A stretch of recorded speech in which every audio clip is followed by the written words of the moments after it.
Call the meeting for the Corporation of the Town of Cobalt, committee of the whole meeting to order for November 7th, 2023 at 6:30 p.m. Any disclosure of pecuniary interest and general nature thereof? None? Okay, deputations and delegations. John Van Top, MPP for Timiskaming Cochrane, is here to meet with us. So is there anything you'd like to start with? Sure. I thank you very much for the invitation. It's always a pleasure to talk to people who are on a different level, face many of the same issues that we do as a province. Just as a bit of personal background, I started my political career as a councillor. I spent 12 years in the township of Evangeline.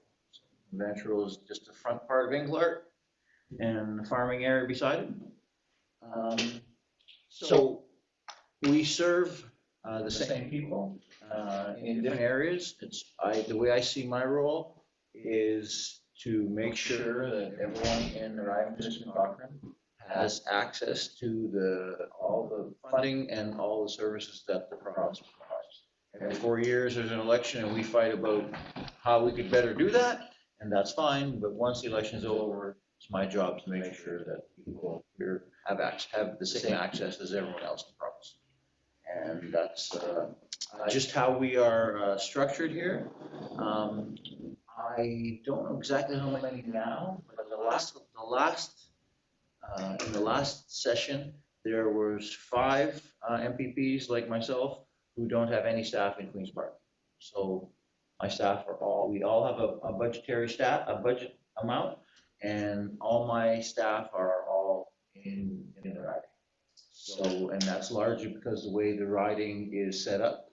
So the riding of Timiskaming Cochrane starts basically by March Day and goes to Cochrane. So we've got 5 bigger municipalities and many smaller ones around, and a couple of municipalities that aren't even connected to the riding. So would be Thorn and LD, right on the Quebec border when you cross into Timiskaming. That's also part of this riding, actually not physically connected to this riding. So it's really hard to service this riding because it's just so spread out.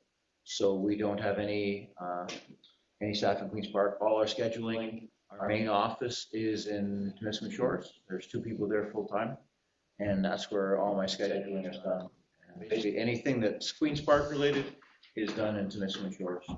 And I have part-time staff in Sturgeon Falls, part-time in Kirkland Lake, and 1 staff member who works from Matheson, Iroquois Falls, and Cochrane, and she rotates through those. So, just one more thing, so my roles in Ledge, just so I'm Secretary for Agriculture for as long as I've been elected.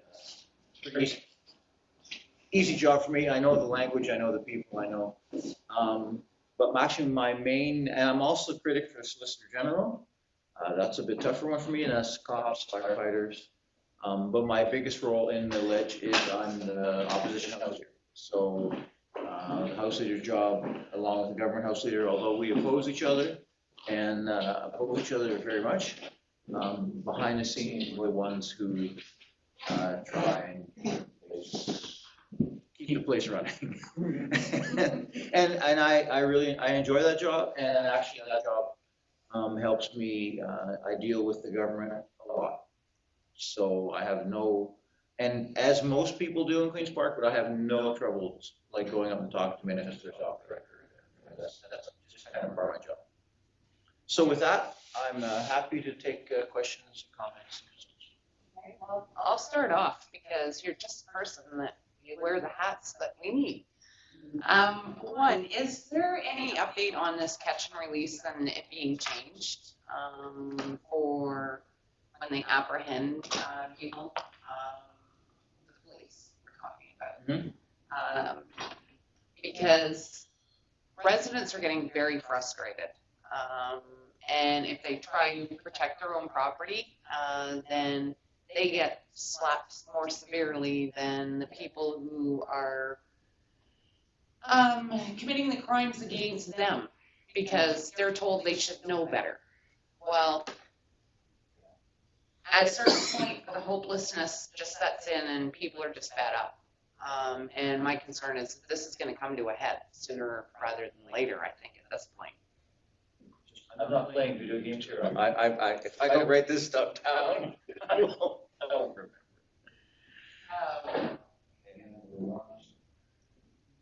It's a frustration I hear from municipality to municipality, not just ours. Yeah.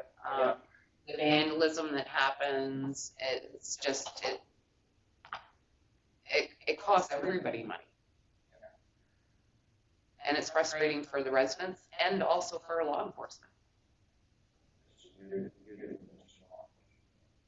Well, it gets to the point where they don't want to even respond to some calls because it happens over and over again and there's really nothing there. They feel like they're wasting their time, and I get it.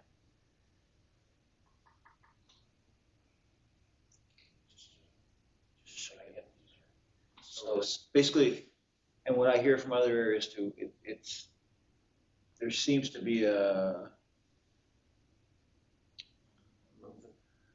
revolving door kind of system, right? Well, it doesn't seem to be, like, when we all grew up, there was consequences for our actions.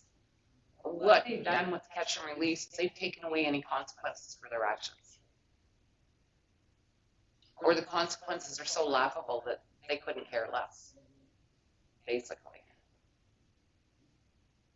I mean, sorry, but this is the downfall of our society. There is no consequences for actions anymore. I'm not going to tell you I have an answer for that, because if I did, we'd be asking the question. But we will, and I'm the Solgen credit to.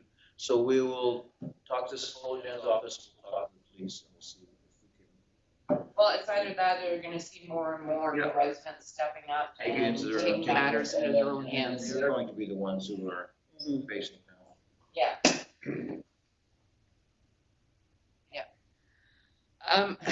The other thing is fire services in small municipalities.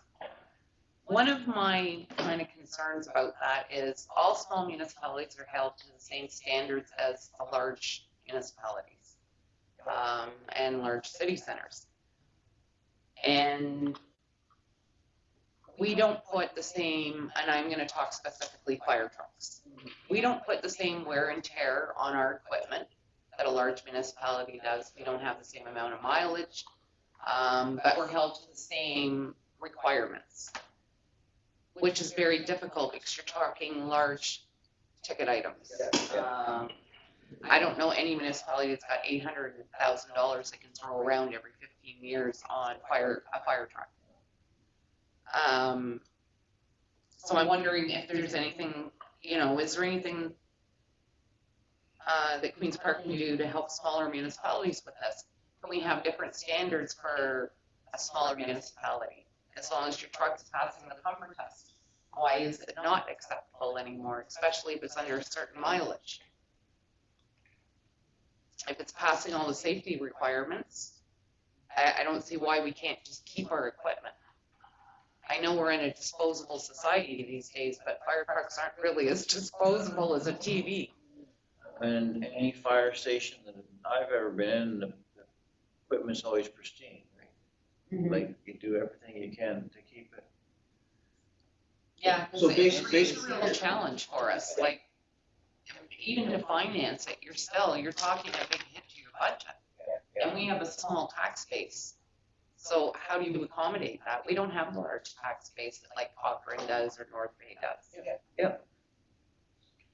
Actually, I'll talk to this.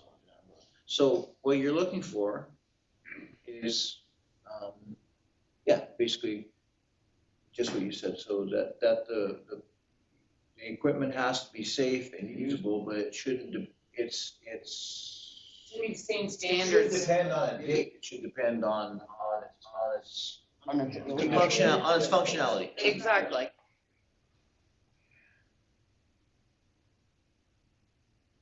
If you go on Gov Deals and you look, everybody's selling their fire trucks at 15 years, 20 years. And they export a lot of them to other countries. Mm-hmm.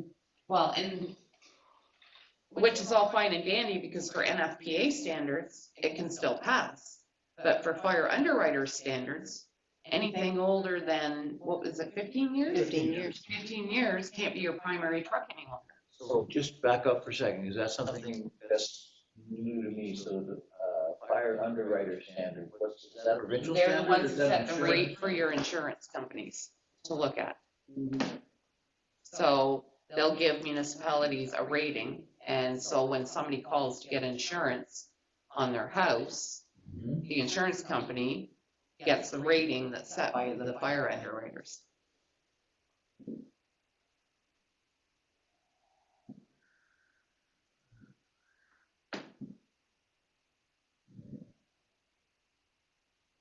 So that's not actually set by the province, that's set by the insurance industry. So we have NFPA standards we have to watch, and we also have the underwriters that we have to watch. NFPA is national, right? So I don't even know if there's anything Queen's Park can do about it, but maybe they can put some pressure up further up the chain. But they changed, recently they changed the training levels for firefighters, and that came from Queen's Park. Mhm. Yeah, because they had that That same was very standard as the controversial. cities, right? Yeah. Which is understandable because a lot of small and rural municipalities rely on volunteers. Yes. The majority of Where does a our. volunteer find the time to do all these courses? Yeah, yeah. And who funds the courses? And what municipality can continue to train, because volunteers, the nature of volunteers is they're not there forever. They're transitional. For the most part, we're lucky enough that's not the case here, but, Mhm. You're okay with the fire department, like how many people you've got? oh yeah, we're full complement. Okay, yeah. 24. And we'll Yeah, try. the equipment's not the issue, the manpower's not the issue, it's the trucks. Yeah. You can get funding for, to help build a fire hall, there's funding for everything but a fire truck. And how, just off the top of your head, how old is your mate? 49? One's 50 and yeah, one's what, 25? Yeah, one's 49, 35? one's 29, I think. The older one, and this is the year it didn't pass its pumper test, or secondary. But now, because of all these other standards, we're looking at having to replace even our primary. Yeah. And it's not, and it can't even be our secondary, can it? Oh, yes, it can. More than 20 years old though. It could still be our secondary, but our It still primary. meets the pumping standards. Mhm. It's the old one that doesn't, 1974. Okay, what I'm gonna do for that, I'm going to, if it's okay with you, I can talk to Mr. Person of the Soul Gentoo, but my office will draft a letter about this meeting, and I will send it to you first. Okay. Like a draft, so that I don't wanna send anything, and then we'll get something official to start this conversation, if that works for you? Yeah, because we're not the only municipality No. facing this challenge. No. Well, I mean, it's a good, you're the first municipality who's brought it to me, so I can bring it to Kirsten. Like, I have no problem talking to them, but it's nice to get something, but I don't wanna send anything like that. Don't wanna send anything that, wanna work together in this, okay?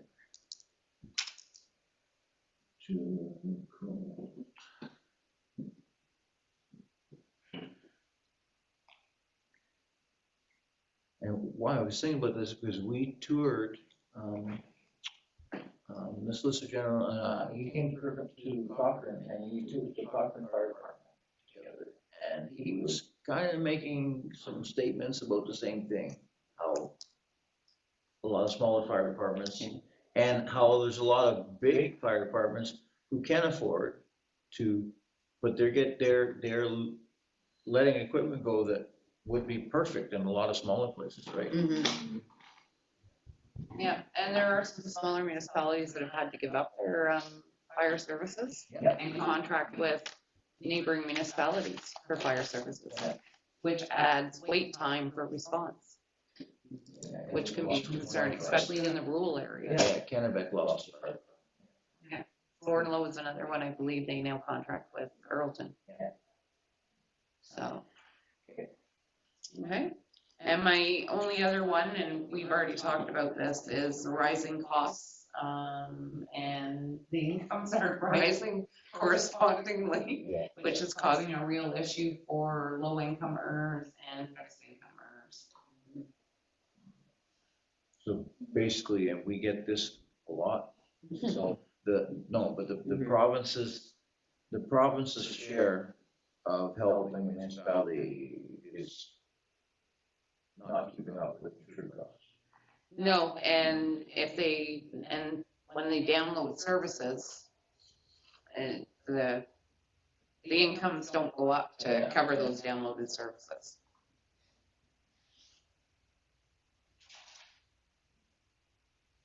You know, like an asset management program was a big ticket item for some small municipalities to put into place, but it was a requirement. Yeah, and I remember asset management plans were put in when I was down. And correct me if you have had a different experience, but all municipalities put together asset management plans, and no one's really ever asked to use them since.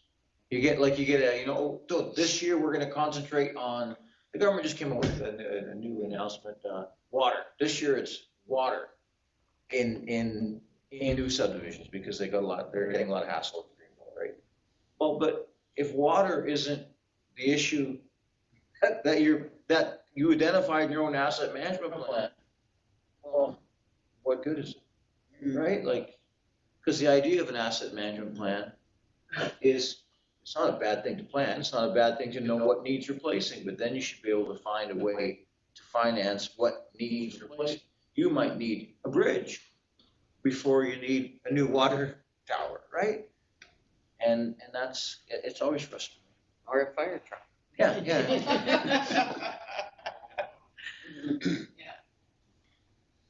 That's a very common complaint, like that basically the province is making lots of demands, but not stepping up. Well, and it offloads to the everyday people, the residents of the municipalities. And in Cobalt's case, we're landlocked. We can't really expand our tax base hugely. We got nowhere to grow. So what we have is what we have to work with.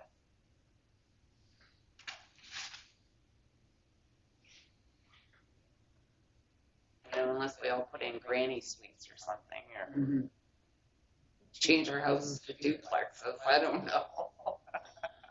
Those are the only ways I can see.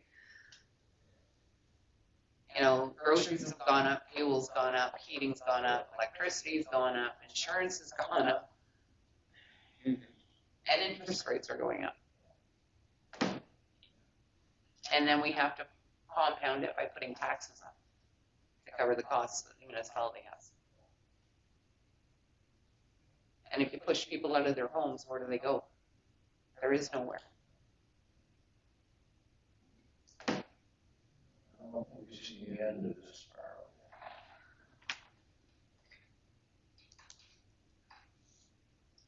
So those are my issues. Anybody got anything different? Jim? Yeah, just that leads, those are great points, great questions. But what your last thing was leading to the homeless issue, huge problem, and not just here. I mean, like everywhere right now. I don't know what the government's got plans and why aren't they building homes? Why aren't they building more homes to accommodate everybody instead of forgetting about this one percentage of the population? I don't know, just let them be out there. We'll just, you know what I mean? That seems to be the attitude right now. And I try not to be partisan, but I'm going to be partisan here. So, in the last election, and this was universal. Everybody realizes that we need more housing. The number everybody settled on is 1.5 million houses in the province, fine, or 1.5 million homes. It's not just houses, it's condos, it's like 1.5 million. The current government, they truly believe that the private sector will deliver them all, and we disagree because there are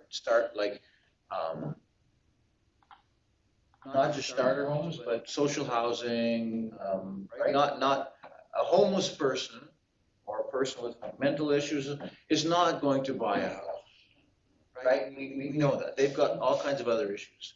And the government is going to need to get involved in social housing again. We've proposed that of those 1.5 million houses, 250,000 of them about are going to need government help to actually be constructed. And I'm not against home builders and developers. If I was a home builder, I was a farmer my whole life. If I grew things or I did things that made me money, if there was a crop out there that wasn't making me money, I'm not going to be growing it. So I don't blame developers for not wanting to build, social housing if they can make more money building something else. So that's where the government needs to step in. And should the government should the government be in the house building business? No. But there are certain housing levels that the government needs to help. And the last time, the last NDP government gets lots of flack in Ontario, but that's actually the last serious time that social housing was built in Ontario, in 1995. And not only once they build those housings, then they have to give assistance to the people who take care of that, so that the people that are living in that housing get the services and the support they need to be successful to transition. And it's the same, it's a different issue, but not exactly when it comes to homeless. When they took people, like we had a mental facility in North Bay, and they closed them all and reintegrated them into society. Well, there's more into reintegrating people than just closing the door and saying, have a great day, right? And some people can't live in society. No, but Mhm. and But there was no we place need, for them. Yeah, that's, the private sector is not going to do that Yeah. by themselves. No. And this government in particular, they believe the private sector should be doing everything. And that's just not. And I think the homeless issue was there before the last election, and it's not specifically their fault, but Nothing's changed. the current government, how am I going to say this nicely without getting myself in trouble? Some people say you need to run government like a business. And yes, there's some things you need to run like a business. But just like I said before, the way the current government, okay, if there's something that isn't, it's costing the government more than they're getting back, we're just not going to do that. Well, council, you can't do that either, right? Like a government isn't a business. You need income, but sometimes you have to spend money on things that don't directly, and this government doesn't do that. They just no, we're just not going to worry about that sector because it doesn't, and we're getting a lot of trouble. Well, that's what's contributing to the homelessness, that's what's contributing to the substance abuse issues. And legalizing certain substances is not going to, that's just enabling the issue to get even bigger. And it's also contributing to the mental health issue factor. Because I don't know anybody, you lose your home, you can't afford to live anywhere.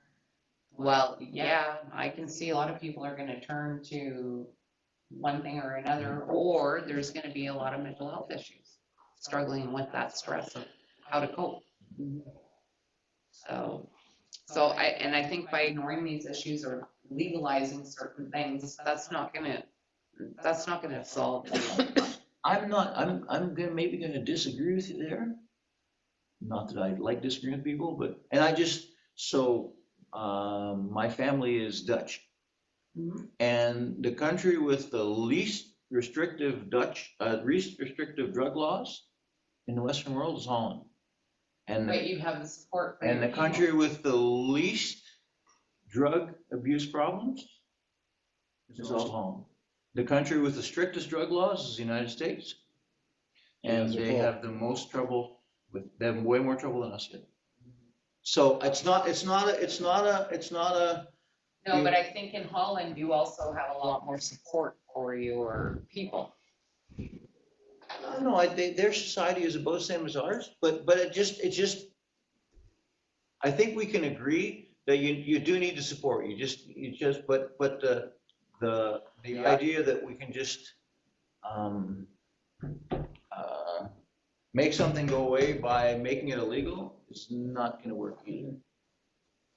I don't see how making it legal is gonna make it any better though. I don't like, and I'm not when, did we have any more trouble with pot when it was illegal than now that it's legal? I'm not sure. Like, I really don't know. I don't think anybody's ever come up with those numbers. No, but when you talk to police, I don't think they were busy with doing a lot of pot stuff that, I'm not sure. Again, I'm not, this is a debate. If I had the answer, I wouldn't be sitting here. I don't think anybody has the answer. That's why we keep going to where we're going now. Yeah. But I just thought I'd throw it out there. Yeah. Councilor Hunter. Totally different. So going back to the beginning of our term as councillors, our municipality is small. We have largely new councillors. We end up spending a lot of money on training for our jobs as councillors. And I feel like every municipality has a new council at the same time and has to have the same basic training. I'm on a real estate association board, and at a provincial level, the real estate associations get together and train all the associations at the same time. There's online videos. It's extremely well done, and it has major overlap with what municipal councils have. And I don't understand why there isn't a uniform training for what it is to be a councillor. Videos, it might cost, I don't know how much it would cost to put together as a package to support municipalities, but it would be a fraction of what it costs every municipality to get that for themselves, to pay for somebody to come and do that same level of training and put us on track. So I think they've got another 3 years to put a package together for the next councils that come in, and it would be a major savings and support, because the conflict so many small communities had at the beginning of their terms, people not understanding their role, their relationship with staff members, and their role in the community, that's uniform throughout the province. There should be better training and support for that. So basically, the Minister of Municipal Affairs should have like a uniform training program to get elected. Absolutely, and you could change a few words in the real estate association training and you'd have it. Like, it's already there. Yeah. I just think that there are groups that could help put it together, what it is to be on a board. And just if the Association of Municipalities in Ontario, they don't have anything really. There wasn't anything that we did. Maybe they need to advertise more if they do, but we didn't tap into that. And I'd like to actually take that one step further. That's actually a very good catch. There should be something available when somebody's considering running for council as to what's involved. Because a lot of people really have no idea. And with the internet videos, it's just so easy to make a training program now. Yeah. What the responsibilities are, what your role is. And I mean, it's not. No.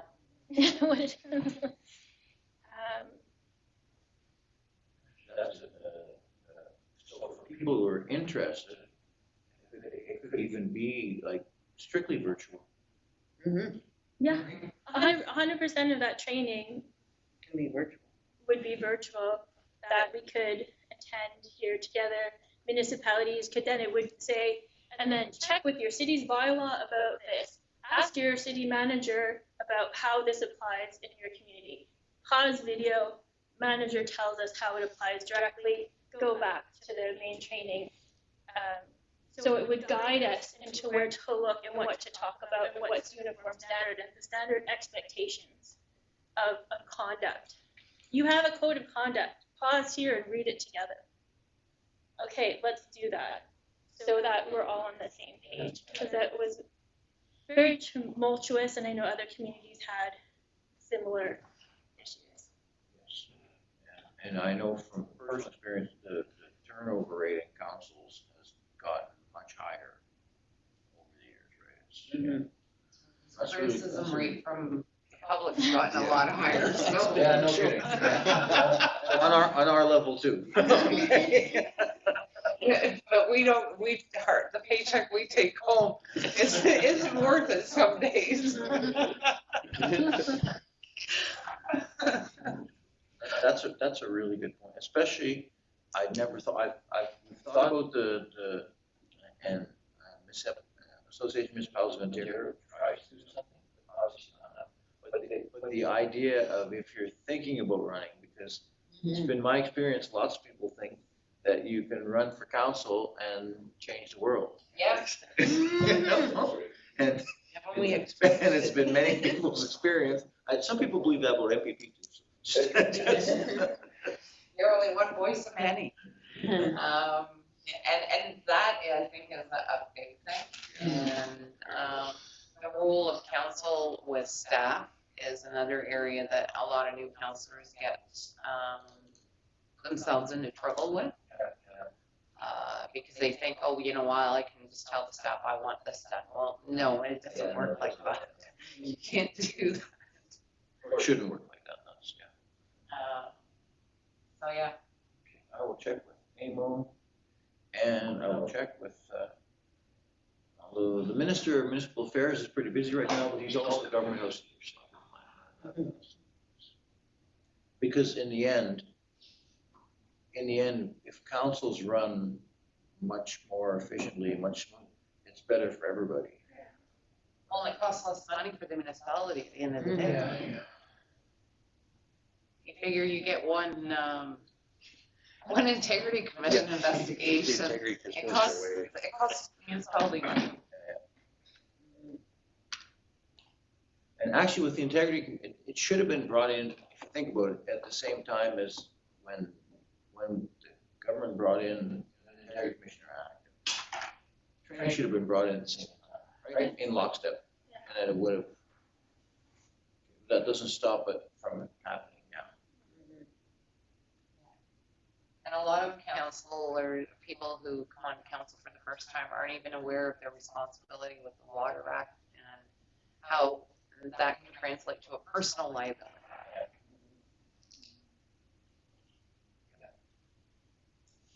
Like I know the first time I took water training, I come out of there and thought, okay, why am I doing this? I lose my house. Like, do I really want to do this? A lot of people don't, and people ask me because I've been council, to me, the hardest, well, my job's full-time, but the hardest level of government is municipal. Well, especially when you're working, because you're trying to balance your council responsibilities, your work life, your personal life.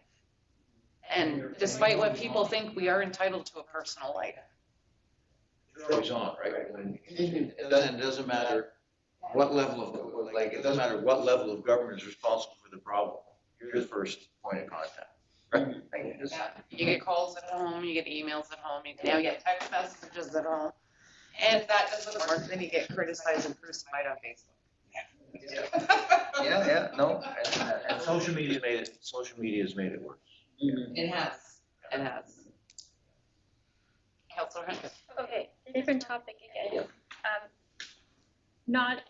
I don't have a solution for this one, but there are many small communities facing large municipal tax increases.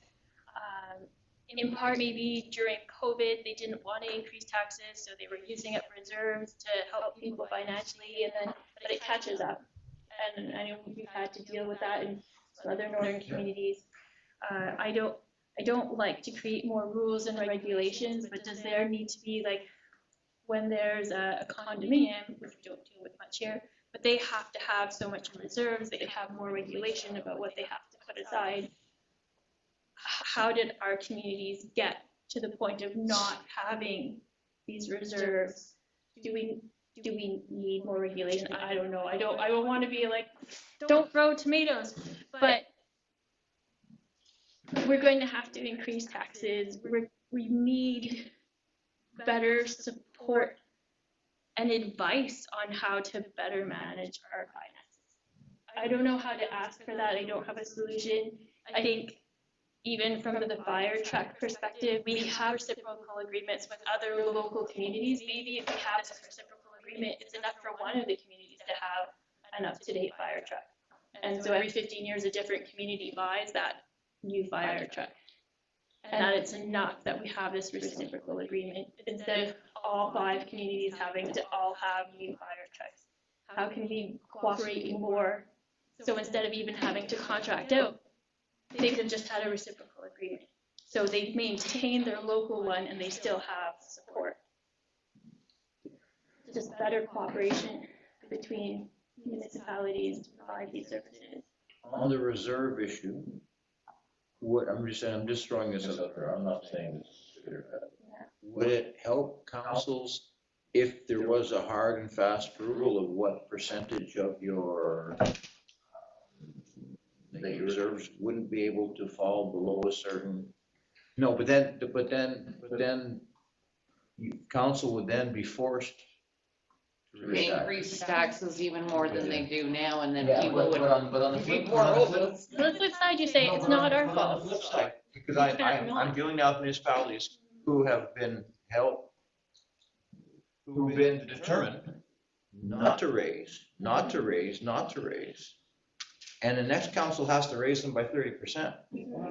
Now, so if there had been a rule that you can't let your reserves drop below a certain level, percentage of your income, then they would have had, that past council would have had to raise their taxes by 5 or 8%.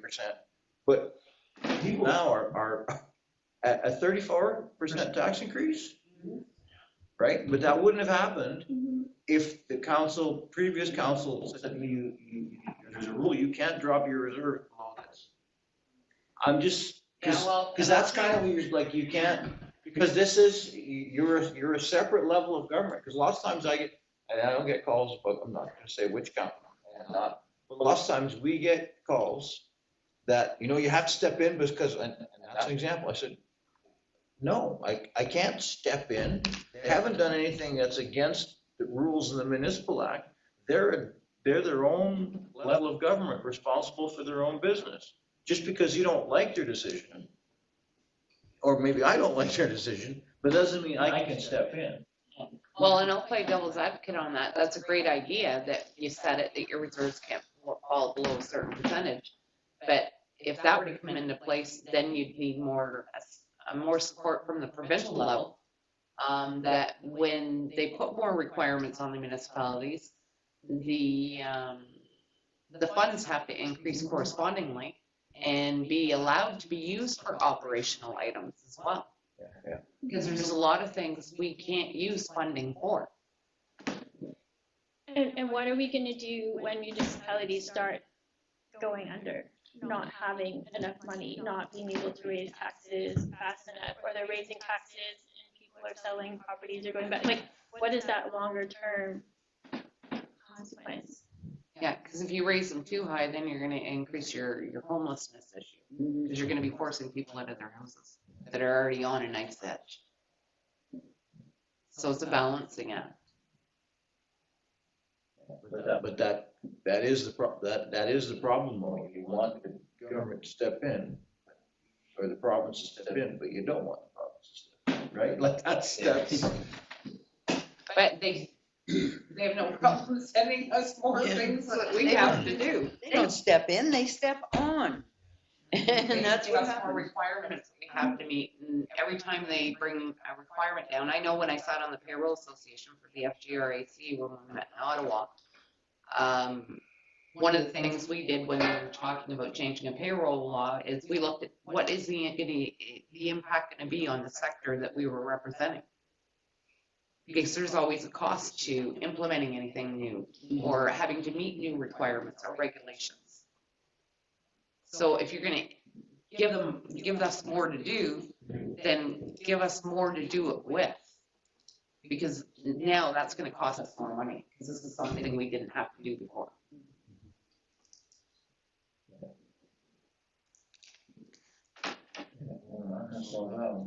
No. And especially in areas where you can't increase your tax base. Mhm. So your only answer is to increase your taxes, but at some point, how much can you increase without forcing people out of homes Or not providing services. or not providing services? That's. So are you glad you came tonight to ask us what the challenges were? I would like to do this more often. This is how we. We would love to have you come more often. Bring a check every time. That means I'm coming less often.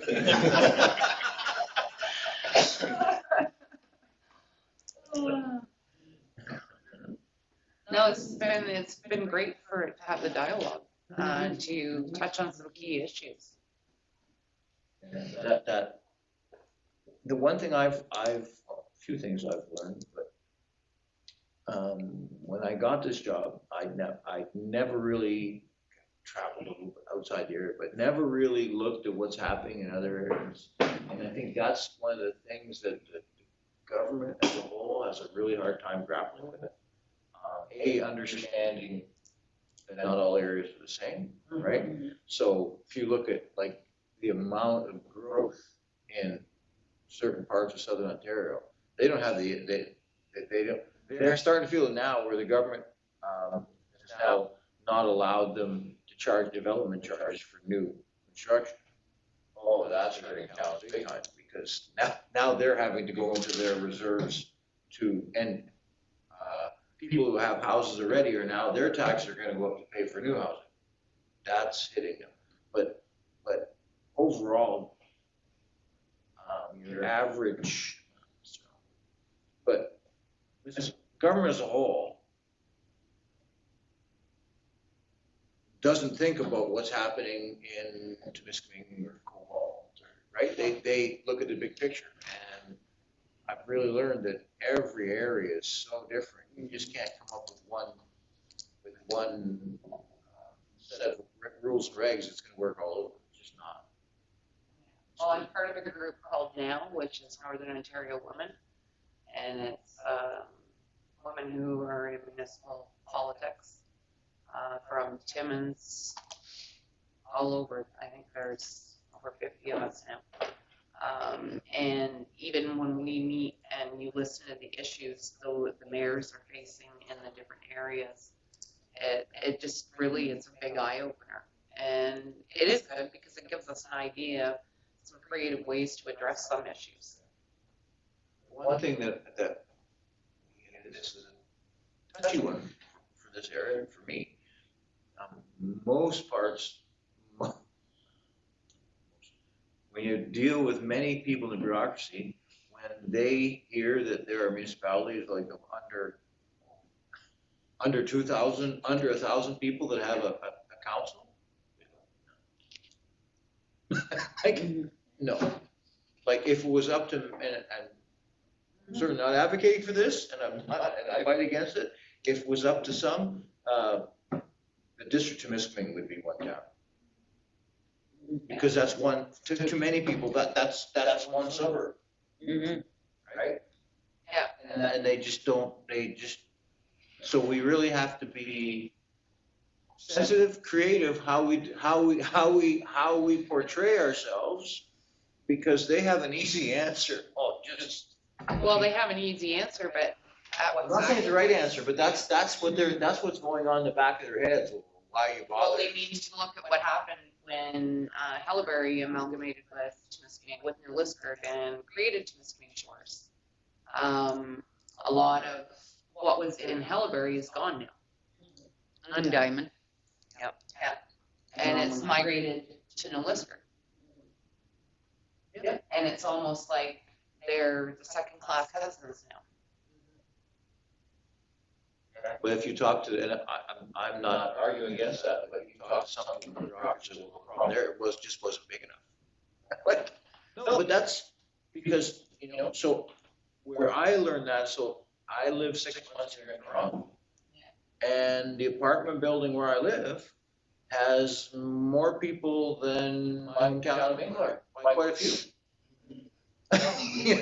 So their perspective on how things work is much different than ours. And that's something I always say, I've often said, we have to fight a little bit harder to get the same, Yes. right? And we all know that. And it's incumbent on us all.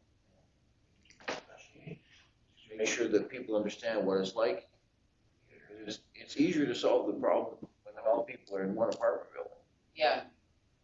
And something else that I've learned too is I used to think that I always had a chip on my shoulder, as most Northerners do, that everything is easier in Southern Ontario. And that's not actually the case either. They have some major issues too, right? And so that also makes our job a little bit harder because we have to get through all that before they get to us. And that's I try and do that. That's my job. But on the municipals one, and I've talked to him. So the Minister of Municipal Affairs, he is the government house. You don't always get along. Sometimes we do. And he just became Minister of Municipal Affairs because of Shuffling. they had some problems. But he was like he was personally shocked, like at how many small municipalities there are. But that's what makes them unique and makes people want to live there. Yeah, true. But from his perspective, it also makes the cost much higher, the complication much higher. So and I'm not saying from his person, but I think also from the ministry. Right? They'd a lot sooner to deal with the problem once than deal with it 25 times. But my counter argument is, well, if you made it into one, I think your problem would just get bigger. But we have to keep reinforcing that. Like that, there's a reason why, in my writing, or indeed with the writing, it's not mine, it's a writing, there's 26, municipalities plus unorganized for 70,000 people. When I say that to somebody in the ministry, they go, what? But try having one municipality for that vast geographic area. Oh. It's also not possible. It wouldn't work. But they don't. And I think that's what they lose sight of. They look at the number of people. They don't look at the area it encompasses. And they also don't look at the cost that it served, the true cost of servicing people over a wider, right? If you could put. Can you imagine putting septic services in, waste management services in from here to Cochrane? Yeah. It wouldn't be any Police cheaper. services too. Spread Water services, Yeah, fire protection services. yeah, if I lived in that city, I'd want it all. So deliver, even if I'm 100 kilometers from anyone else. It's not viable. We always have to, at least I always have to, when I'm talking to people in all ministries, I always have to be careful that I don't see their eyes glaze over. They just say, oh man, this is a loss. Like, if you've never been here, if you don't live here, or don't live, and it's not just here, it's all outlying areas, they just, I can't explain it, but they just, their eyes glaze over and just say, no, wait a second, like, there's a reason why people live here, and there is a reason why we need to address this. Well, there's a reason why after 20 years in Southern Ontario, I came back to Northern Ontario. I lived in Oshawa for 20 years. Came back. Lots of people that grew up in Northern Ontario come back when they retire. Yeah, I know every weekend I'm happy to come. Yeah, so anything else that I can, I think we've given you a pretty full plate. so the ones that we can, the ones on the fire, I will, Councillor Wilcox, sorry. yeah, go ahead. We all have our pet projects. Mine is wetlands that we're developing in Cobalt. Okay. We've been going at that for about 20 years now, and the numbers are becoming very, very good. It's basically a natural system, cattails Yep. in a restricted area. And the numbers, except for January and February, are about 50% of what we're allowed. It's our limit for output from that place. Very good numbers, better than many. And yet we still can't just get it accredited and move on. We are forever doing studies and other kinds of things, to the point where we're spending far more money trying to defend it and improve it than we are enjoying the benefit of something that's a natural process that's relatively inexpensive, doesn't contribute to climate warming. You know, we don't have any noxious gases being emanated from a sewage treatment plant.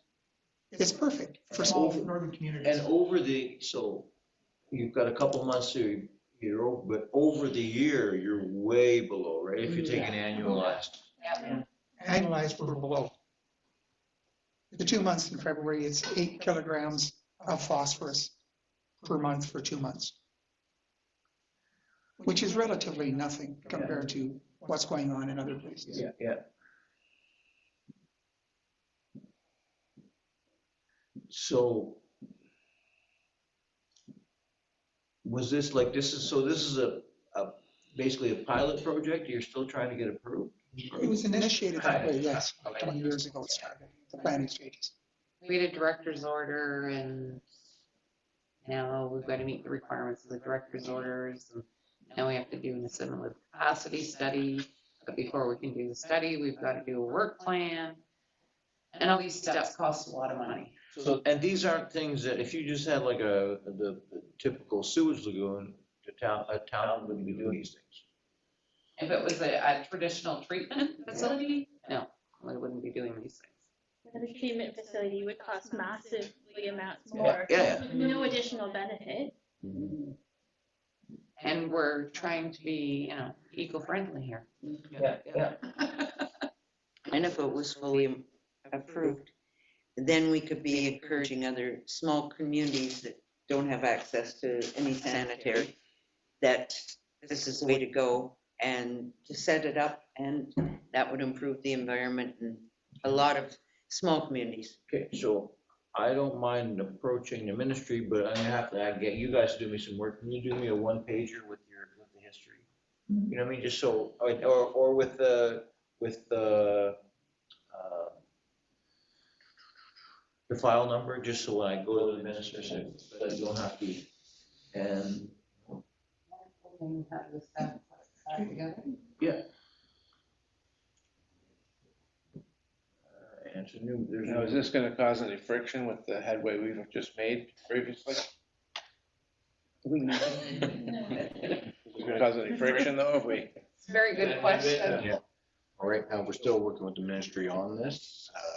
I do And know it's that been- Story just had to submit some information to the ministry and just waiting for feedback right now. You don't think there'll be any bruised eagles on that side? But why not do it in a friendly way and Well, no, consider it that's as what I'm talking about. Yeah. Master friendly. Yeah. Yeah, no, but like the minister the new minister is Andrew Kanjan.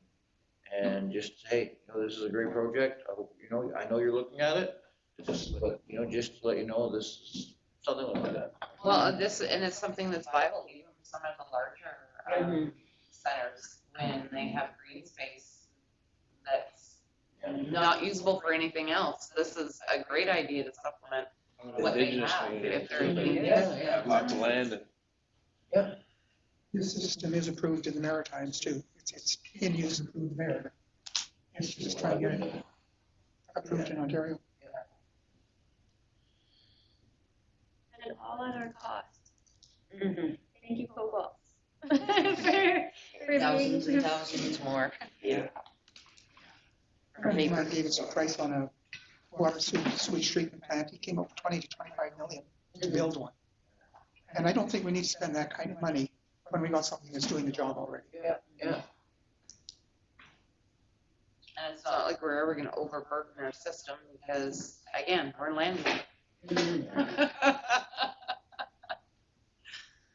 not like we're gonna put up a big subdivision. Similar projects are licensed already. Yes. In the Maritimes.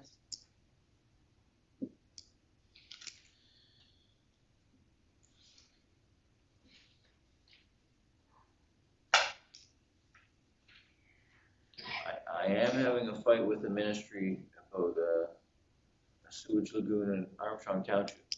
Not having a fight. We don't want to fight either, we just want to save the money. No. Mhm. And I think that's something that, not on specifically lagoons.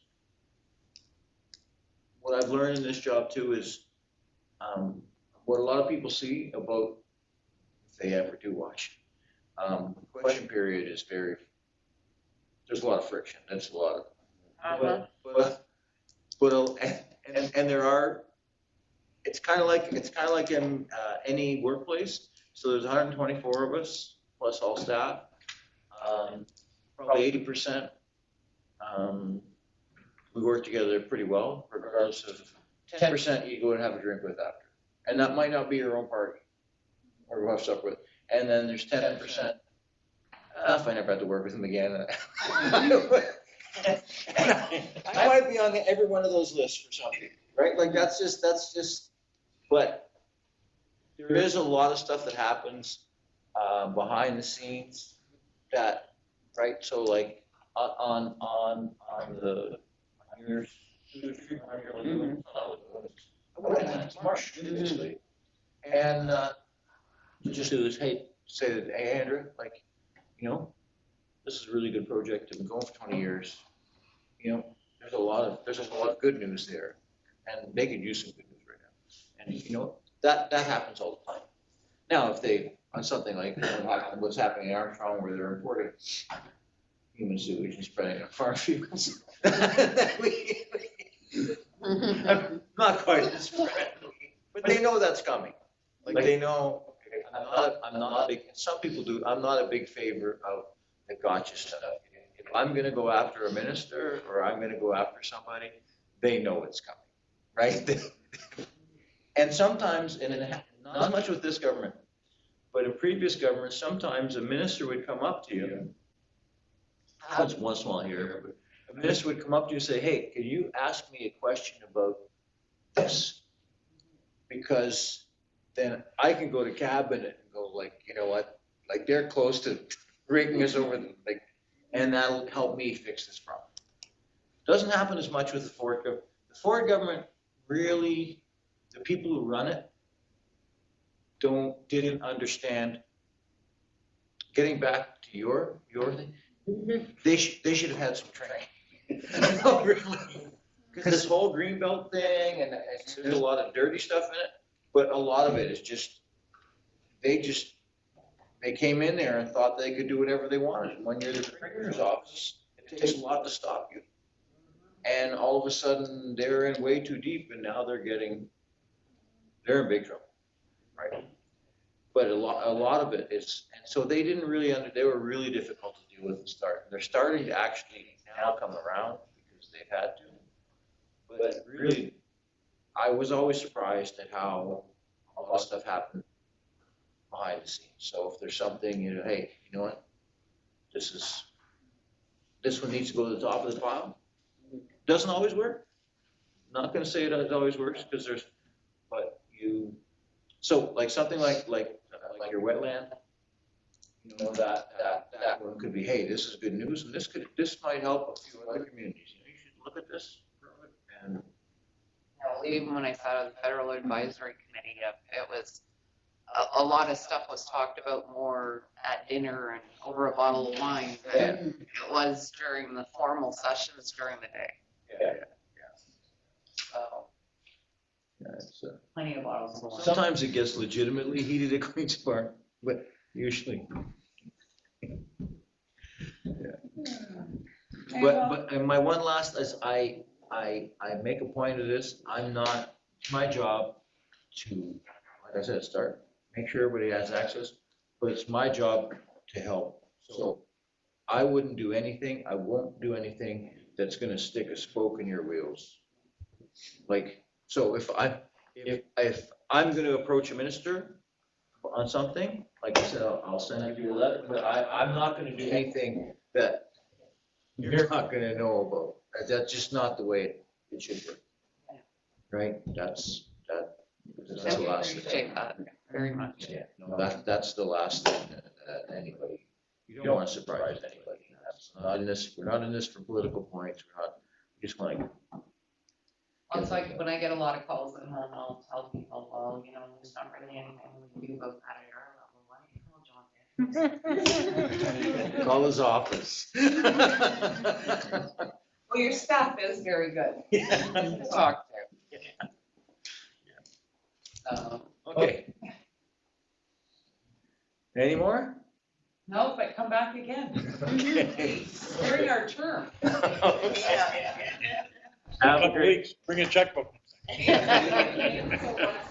thing, John. Okay, yeah, perfect. Okay, have a great evening. Bye-bye. Thank you. Okay. So adoption of meeting agenda, draft motion, be resolved that council approve the agenda of the committee as a whole meeting date November 7th, 2023. Mover and the second here. Councillor Anderson and Councillor Wilcox. Any discussion on the agenda? No? Okay, all in favor? Carried. Staff reports, 5.1 public works. Any feedback? 5.2 animal control.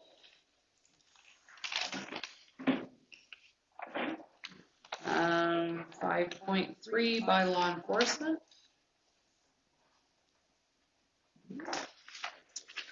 Draft motion, be it resolved that council accept the staff reports as presented, a mover and a seconder. Councillor Starchuk and Councillor Hughes. Any discussion?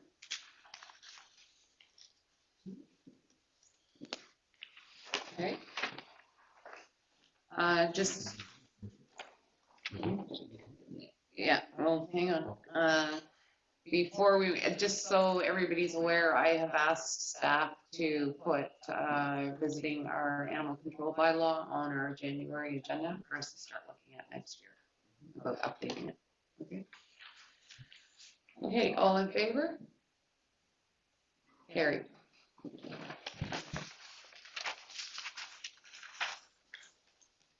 Items for council consideration. Draft bylaw 2023-XX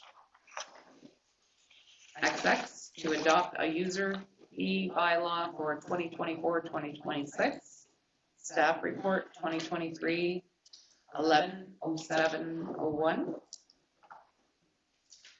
6.2 draft bylaw 2023-XX to adopt amendment number 2 to bylaw 2020-32 municipal property tax policy to include notice of property owner's responsibility and additional arrears notice.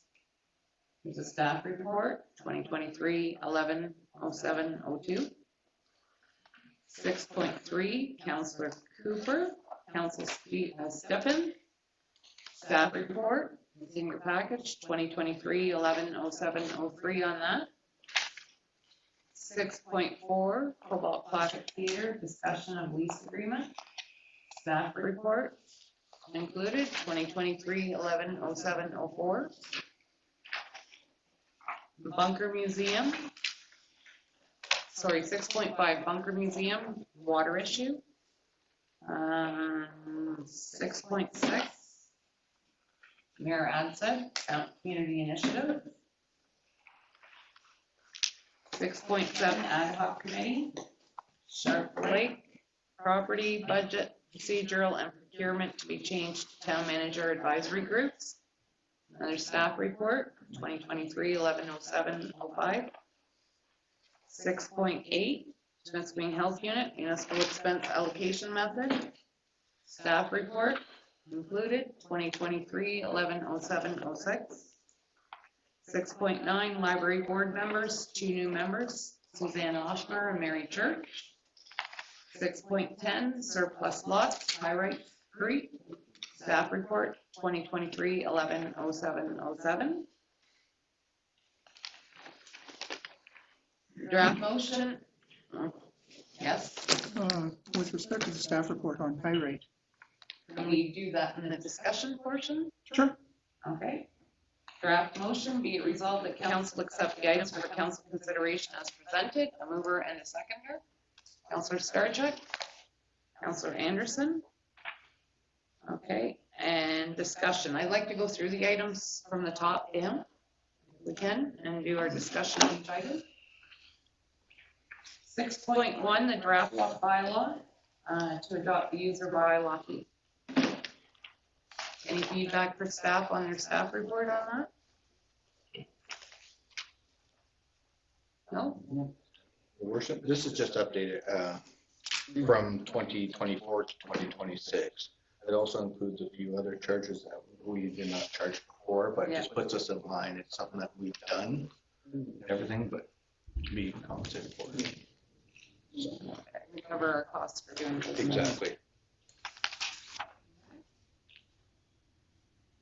Draft bylaw 2023, our draft bylaw to adopt amendment number 2 to bylaw 2020-32 municipal property tax policy to include notice of property owner's responsibility and additional arrears notice. And there was a staff report included in that. Okay. You want to speak on that at all? Again, here are some amendments to the municipal property tax policy. And here, some of the changes were, especially if you look at amendment number 6, this is the key one here. $10 in the month following the last installment of the interim employment buildings. Well, currently, it was just in January, later within the year. There was always no fee for January, but still when we do, now we're doing it January, May, and November. So now there will be also an additional like $10 for this as well. So again, it's the cost of recovery.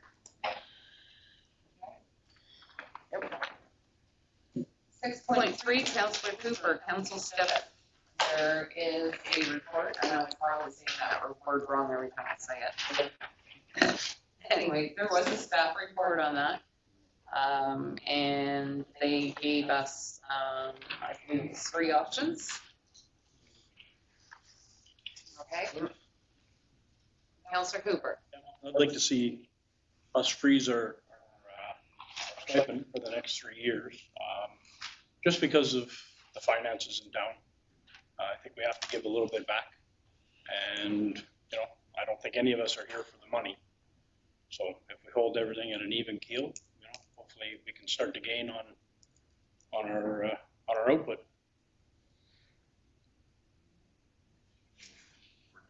That to bring it forward to our regular council meeting. We put that as a separate motion.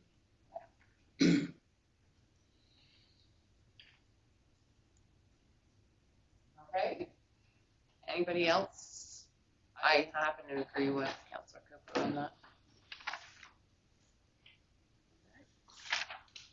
6.4, Cobalt Classic Theater, discussion of lease agreement. Councillor Cooper.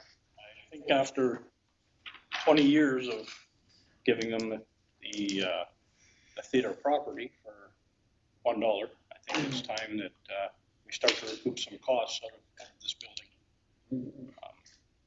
It's the taxpayers that are paying for it as a whole, and it's not benefiting everybody in the community because we're getting $0 return. We're paying for insurance, repairs, and amongst a whole bunch of other things that was in the staff report. I think it's time to start some cost recovery to balance our budget. Exactly. And Councillor Hunter. And to the staff comments about what about the other associations that, or organizations that have similar contracts with the town, I think the Golden Age Club is the golden example that we need to look at, where they maintain their building, they're contributing to the community. I think that is an example of something we need to continue to support, whereas what is the Classic Theatre doing for the community? What are they doing for themselves to keep that building? And further, when it comes to the Bunker Museum and their cries as well, what are they doing? What grants are they applying for? How are they trying to contribute beyond telling us that? Because it's the most cost-effective solution for us is just to say, well, for $1, we're just shutting it down. We can rent it to someone else and make revenue. So I think that they need to seriously think about their contribution and how they're going to be partners rather than welfare recipients.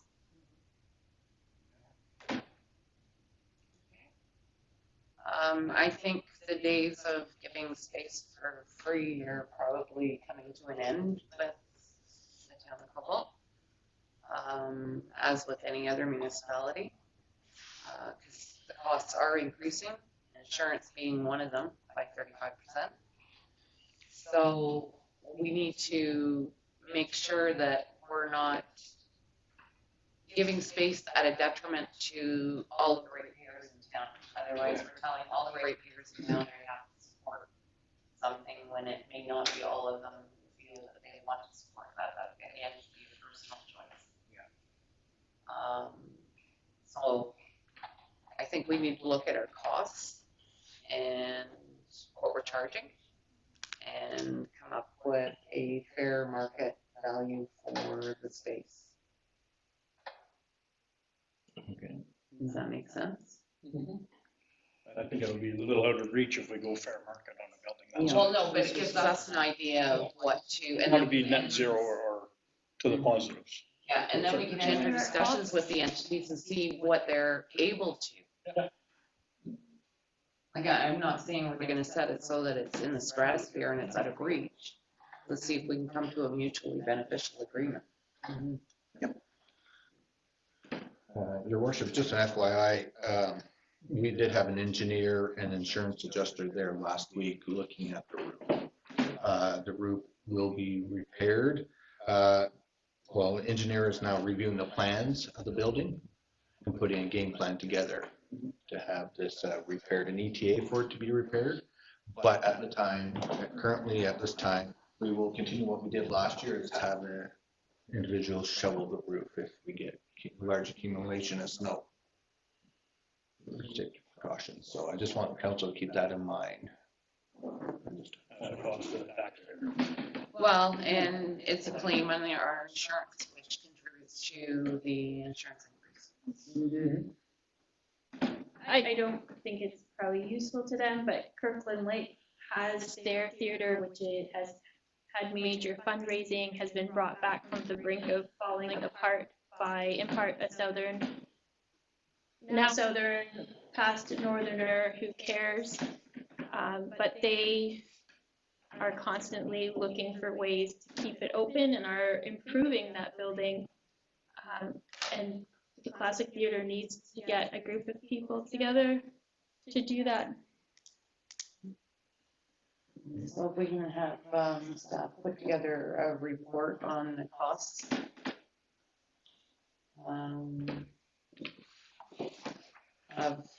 Do we want just one building, or are we going to look at all of our buildings? I think we should be looking at all of them and treating In them. fairness, it should be all of them.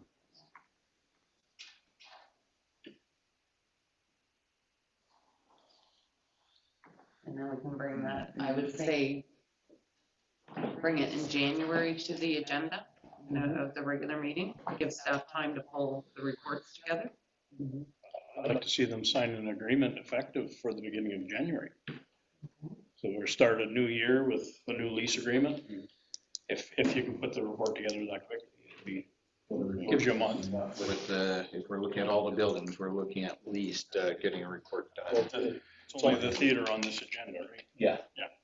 So we would just work on the theater. Is that what council would like, is just a report on this? On the theater for December and then bring the rest of them forward in January? If you're going to renew the lease, don't do it for more than a year. If suddenly we say you have to pay more than $1 a year, like, it should be going month to month, really. Yeah, a year's lease would be fine, and then that way there we can visit it again in another year and see if it's working for us and them. You know, we don't want to lose a tenant either. Well, that's really go right. So just for clarity, your worship, so for December for the classic theater. And the rest of the town-owned buildings in January. We'll look at. How is that for staff time? We've got Well, Christmas that's coming. what I'm Yeah, asking. no, that, I Can know give actually, Or do we want to do one a meeting? it would be best, the, information for this one here, would be best to bring it to the December meeting, and then at that time, we could give an update for the other buildings to see Okay. for time restraint. The other buildings, we can find out, like the Golden Age Club, if we could talk to them and they could give us how much they paid to have the roof replaced and all the other repairs that they put into the building, then that could offset some of that, some of the future costs, right? Yeah, we're not gonna be, I don't think we wanna be unfair to any of the entities that are in the town-owned buildings. But we also gotta make sure that we're trying to find cost savings where we're not trying to throw money away. That's a bad phrase because I don't think we're throwing it away, but there's supporting people, and then there's supporting people, but having to take money from other places, rob Peter, pay Paul. There's cost recovery. The Golden Age Club, from what I understand, it doesn't cost us considerable amount. Like, they look after themselves. We're not here for profit, but we also can't be losing money. Yeah. Just to let council know, just as a reminder that we do have one place that we have a current lease with them until 2027. Where's that? Who's that? The bunker. Munger, yeah.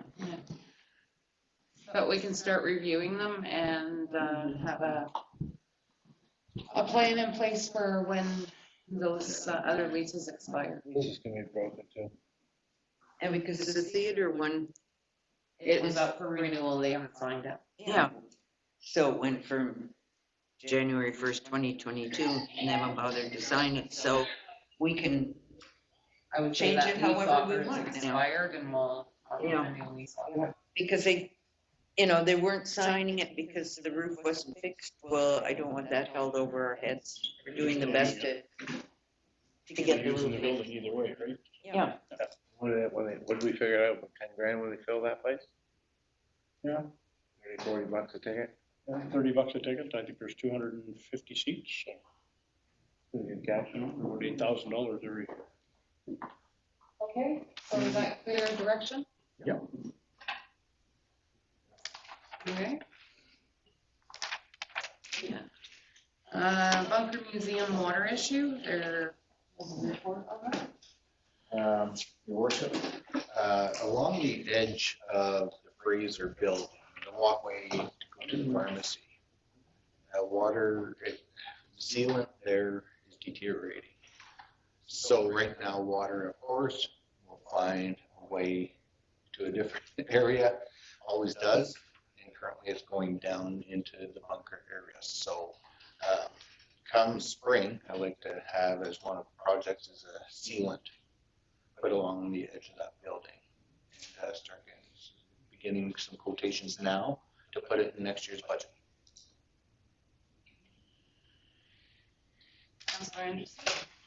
from experience, the sealant needs to, first layer of sealant needs to go down now.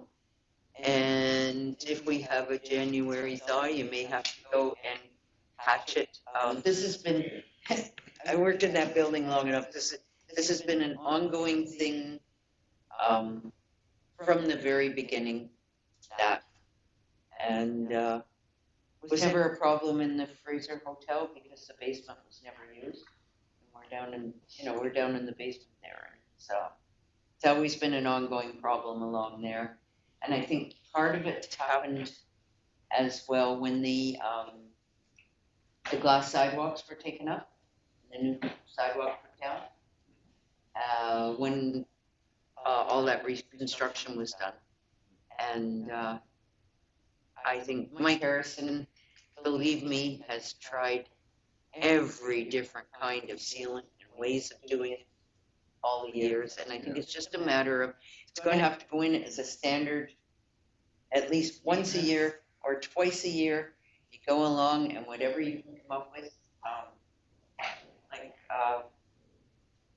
what's the company that's now advertising, that they can seal water out in a flood, that kind of thing. Have to be an annual maintenance item. Yeah, so it's got to be an annual or a semi-annual, depending on the floods. 'Cause I think if we maybe talk to Don Decker, he could recommend a product, because there's so many good products on the market now. yeah, Even if we have to go to a hot product or a blue skin or a yellow jacket, something like that, yeah. get it in there. But any little cracks in the sidewalk will have to be done as well. Hughes? I was just gonna say about this, is it just like a separation from between the wall and the sidewalk, or is it like a little area where the sidewalk doesn't touch? Just No, roll a it's just, strip of concrete on a 45 along it or something, like a curb almost? Right. No, did we try that yet? But if the water goes out into the crack in a sidewalk, it comes right back down to the building. any little movement. Is it the sidewalk is tilted back towards, Be a little bit, but if you get a little ice dam on the side or whatever, your water heads back towards your building. Our Public Works Department is aware of this, and they're looking at different ways at this time. Actually, I was on site with Public Works last week on this one. Historic buildings, I'm sure Don would take a look at it. Let us know what to do.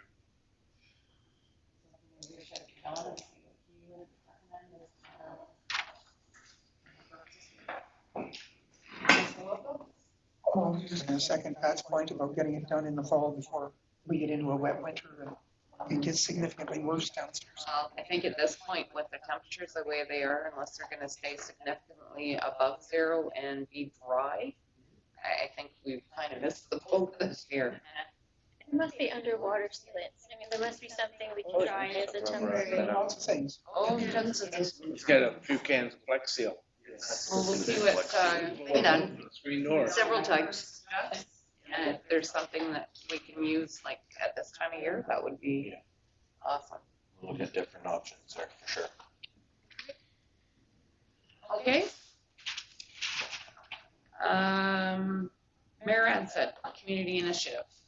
I'm looking for council's blessing to formalize the community engagement initiative, and I'm trying to start to get the community engaged.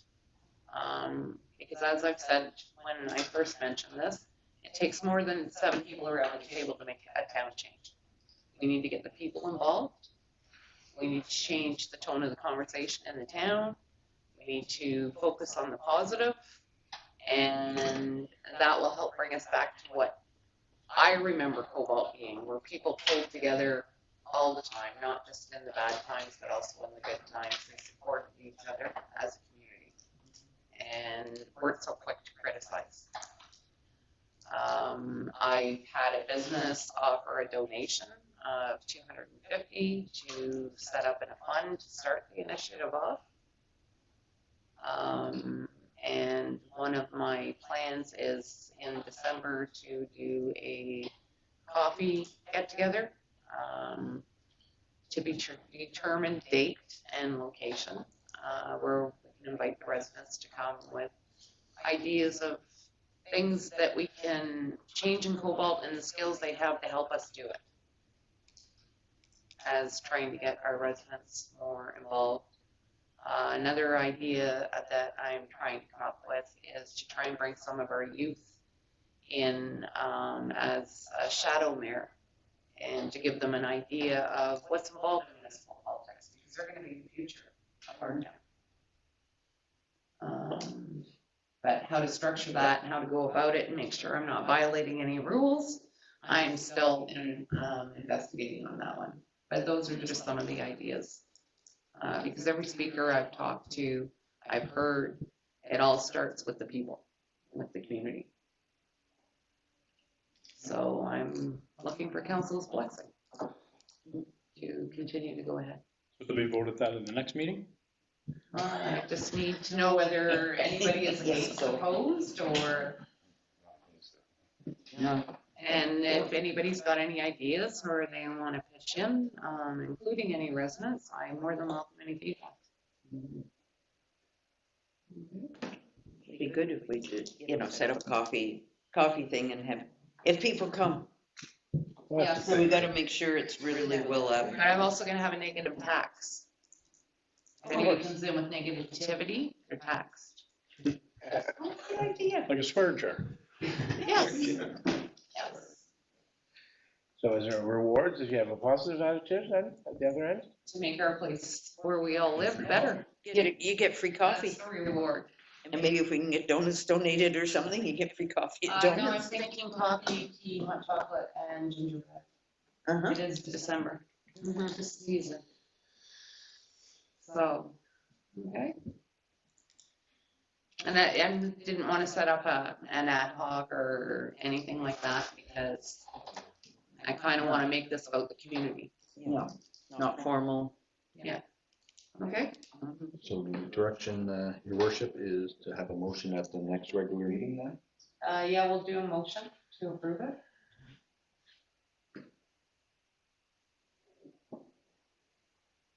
Okay. Mhm. Hey, ad hoc committee, Sharp Lake property budget, procedural and procurement to be changed to town manager advisory groups. Everybody's read the staff report? Councilor Cooper? I'm strongly opposed to the procedural and procurement as being town manager advisory groups. Council sets policies and procedures, not the manager. So we have to keep that separate. The budget one, we've already had a budget committee, which is kind of over with now. So that could be an advisory group. And the Sharp Lake property as well would be, it just stops it from going closed session. But those other two, they're already ad hoc committees, and I think they need to stay as that. Because we set policies and procedures, not the manager. But the managers have the experience with the violations of the municipal The law. procedural bylaw is for council. It has nothing to do with anything but council. Well, the town manager brought last one, but anyway. Yeah, exactly, and it should have never happened with the wording that's in ours. Councilor Anderson? I think what's being aimed at is the way it's set up so we don't have to put it out to the public every time we're meeting and all the rest of that. It's not that it's the town manager is managing it. We're bringing it back. We're meeting or will be meeting sometime to discuss procedures and stuff like that. Once we've met, it's not an open meeting. So once we've met and and we've come to some decisions within that little group, then we're not taking it town manager and saying, do you approve? No, we're bringing it back to the council. Yeah, but we're advising the manager. We don't advise the manager, we advise council. That's right, we're gonna bring it back. We have to. But you have to advise It's the just a staff, the different- one that prepares it. Yeah. Yeah, it's, They're some doing of these the things typing. should still be open to the public because they are an ad hoc committee. Do you really want to sit there and discuss the Not always. procedures as an open committee and They have the right to with see an it. audience? The public has the right to see it. It's part of our transparency and our accountability. Everybody's But- entitled to their own. But they will see it because it's gonna be brought to council after that. Why shouldn't they be sitting there for the discussion? They'll know what's going on because it'll be on the open. Yeah, they should see it during the discussion. But I think everything that's discussed will come out in the open meeting. We just got to make sure that we're not going against the municipal act as well for some of this stuff. Because the committees are set up. That's why it's called an advisory group, not an individual session on this. So definitely it would be all come together, add those groups, then to bring to council. It wouldn't be one individual at all. The only thing that changes is you don't have to worry about going into closed for anything. We shouldn't have to if it's a open and transparent meeting. We don't discuss members of the public, you know? Well, for those, then do we just say to the public, well, hey, we're, join our committee? We can appoint members of the public if we want to. Okay, but why would you appoint a member of a public for a procedural? Why we allow the manager last time to decide 100% on the procedural? You didn't decide, it came to council, council decided, he brought it to council. Council decide. Council We decided. already took out in our procedural now is that we don't even have to have staff present. That's already gone. We already amended that procedure Okay, to remove the requirement for staff. okay, well, this is gonna be a council decision. It is. So, Council decision. Councillor Wilcox. Just to get on the record, I'm gonna agree with Harry. Council has ad hoc committees, there are council of committee bringing matters to council and advising staff that this is what we're going to do. And I think we have to keep that onus that way. It's got to be a part of council and council's duties. Okay, well, I don't think it was changing, it was just the title that was changing and the way it was gonna happen, so that, but that's fine, this is all of council.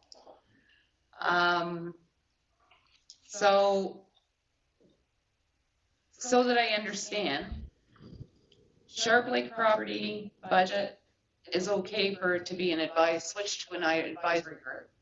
Yeah, the budget, because we've already done the budget and it's been passed by council. Well, what about next year, though? But It'll go Chris- right back to where it was. It's an ad hoc committee. It's a budget committee. So what's the, you're just Okay, playing hang words. on. So procedural and procurement, you want it to stay as an ad hoc committee, even though these are already all ad hoc committees. They're already ad hoc committees, so why would we change it? Why put it to an advisory committee? Because it creates less work when you have to do a closed session to discuss something that is, No different than here, though. We have to go closed session, we go closed session. How about please? okay, how does council feel about this? Councilor Hughes. I'd like to see maybe Sharp Lake go to switch, so we don't have to advertise our Sharp Lake meetings and our, all that stuff, for sure. I'm not 100% familiar with how it will benefit the other one or not, but I think it'd be better for Sharp Lake. We can get things done quicker probably without having advertisement. Every time we want to go down to the property, discuss the property, have an advertisement saying that we're gonna do this. I think that would be the easy fix. I don't think any decisions are made at these committees. We're researching and discussing, and it comes back to council.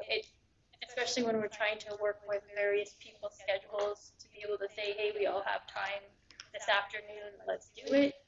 It's easier, and in the end, it's publicly discussed and decided on. So I'm fine with advisory group. I'm fine with this too. I don't see a problem because it still has to come back to council. Anything you've discussed still has to come out back in council and it'll all be public anyways. So I don't see the problem with doing this. Is the main problem, Harry, with, is just the town manager? What if we just said town advisory group? Is it the manager part that's in there? It's just, we shouldn't be, it almost looks like we're answering for the manager. No, it means we can delve into things deeper. Maybe we should just change what that says. Like Gary's saying. Town advisory It's a town group? Just advisory a council advisory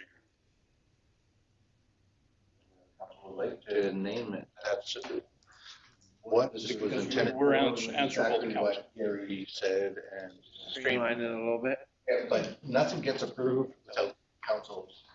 I believe that's a problem. Mhm. This is just to get the group, the individuals together. You could set up the groups ahead of time on your agendas, at a committee of the whole, report, and then just the groups will be meeting after that. Should the public not know that we're meeting?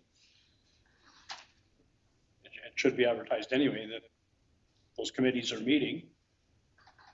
You know, this is part of transparency. This was Not from everyone's done policy. Does the public come to the ad hoc committee meetings? It's been advertised. I know, but do they show up to these meetings? Or? They can. Well, this was a recommendation from E4M, so they would know whether But we. it's an ad hoc committee meeting. Or not. Now, if the public had come and walked in when we were having all those budget meetings the last few months,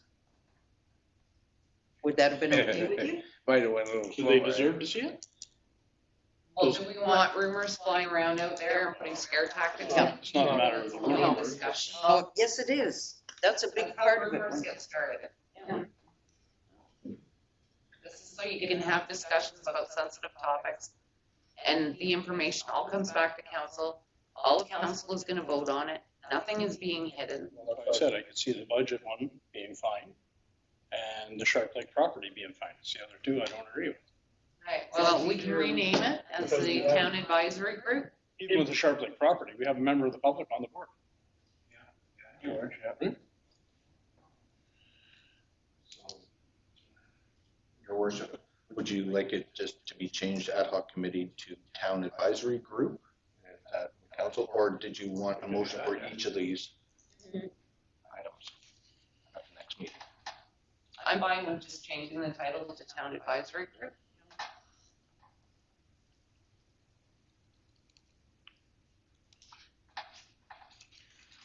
We'll vote on it in the next, in the regular meeting. Okay, I'll speak at our next meeting then.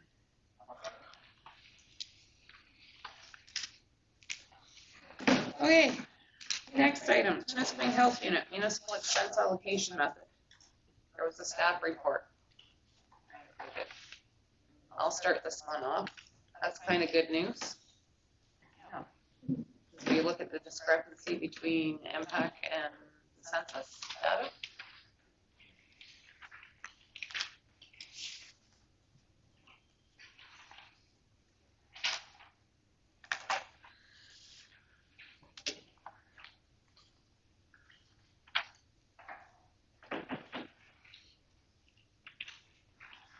I think it's good news for us. Just reduced our costs. Worship, it's a more accurate number too for this, so.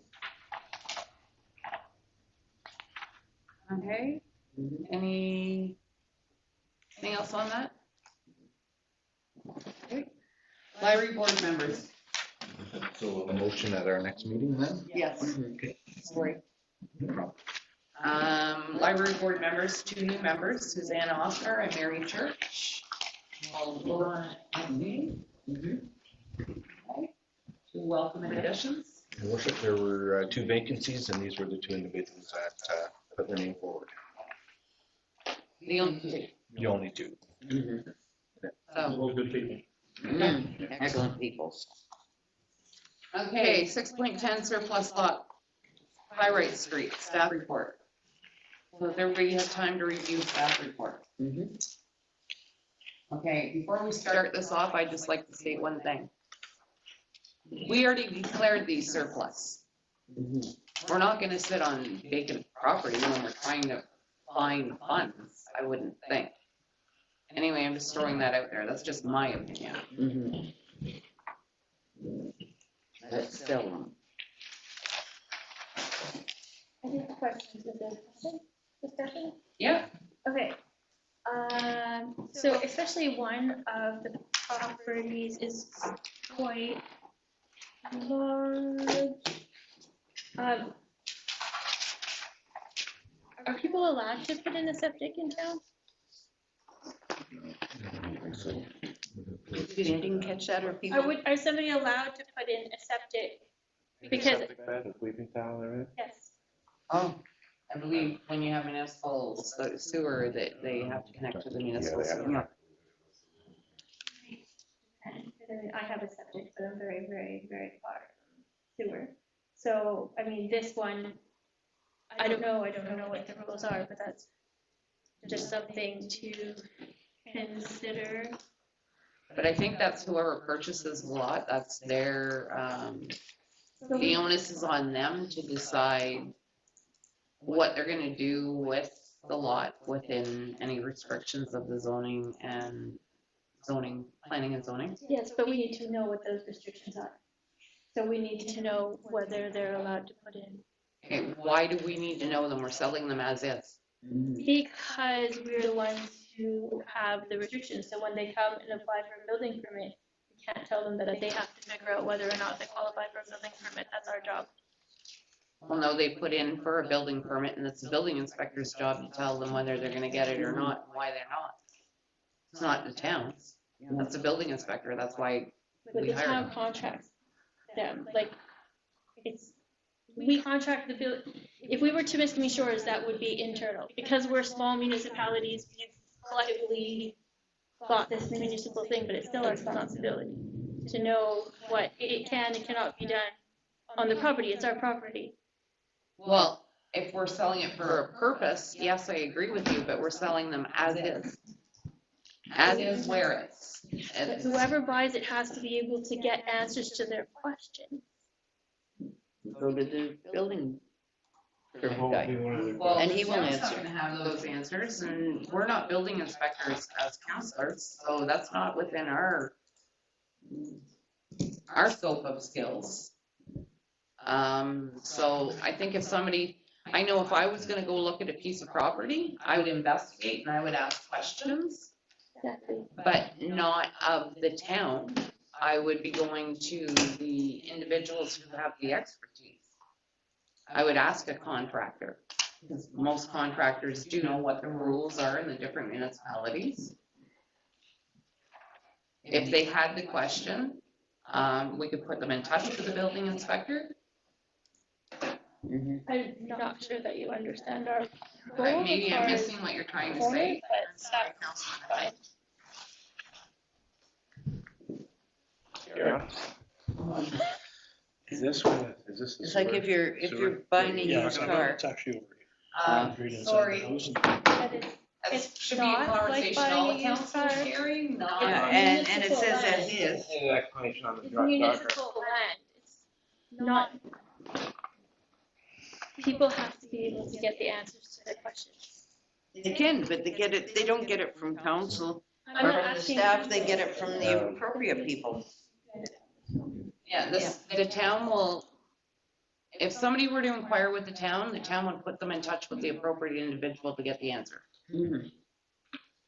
I guess is the answer. Yeah, no answer. I think what she's getting at is, seeing as we're selling the property, if somebody has a question about that property, they can't go to a building inspector because he knows nothing about it. No, but we can give So- them a diagram of the property. Yeah, but if there's something underground that they don't know about, like that sewer, for one, that one's not on the property, but if it was going through the property, we have to divulge that. Well, we would. Yeah, of course we would. Yeah. Okay, yeah, exactly, but that's all she's asking. is what I'm saying. Sewer? Well, if, No, she's asking about it. Sewer and septic. If they have any questions Some about people it. issue a permit. Fine, so the town has no problem with somebody purchasing 35 and putting in a septic, because the health unit will issue a permit. Be at the discretion of the health unit. Okay. Isn't If there a it's- rule that you if have to it's be just- hooked up to the town sewage Goes to the system? water from our septic. that's covered in our planning and zoning bylaw. I don't think you're allowed septic in a municipality where sewers are, No, just like drilled wells, you're not allowed. yeah, you have to use municipal services. Yeah, that's right. I So don't, there's no septic issue here at all. They can't. Anyway, at the end of the day, it's as is, where is, it's whoever's purchasing it, the onus is on them to decide and make sure that they're within the requirements of the law to do what they want with that property. Mhm. Same as when I bought my house. I bought it as is. And if they have any concerns, that's where you purchase title insurance, when you Plus the purchase. lawyer you're dealing with would be updating with that too, wouldn't it? Yes. Yeah. Councilor Wilcox. Couple of concerns. One, I would like to know if in fact they can hook up to the sewer system. I think sometimes when you're looking at a property that's being sold by the municipality, there is a tendency to want to just assume that if it says you can hook up, or it's your responsibility to hook up, that you can in fact hook up. And if we can't tell them that, yes, you can in fact hook up, then I think you should make it clear that that's not known. I don't think it's fair to the buyer to get them to purchase a property and then find out that what they wanted to do on it was not feasible. That would be, I think everybody would have a little bit of a black eye on that one. And I think it's important to treat people properly. As to this business of where the underground things go, I look at the diagram that was provided to us on 32 Pyrite, and it says that's the approximate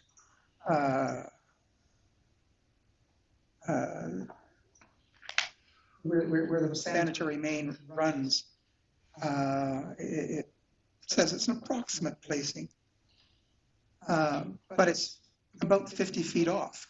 I lived in the house for 20 years. I know where that sewer goes, and it goes on the north side of the building, and it does a sharp right and goes down along Pyrite Street.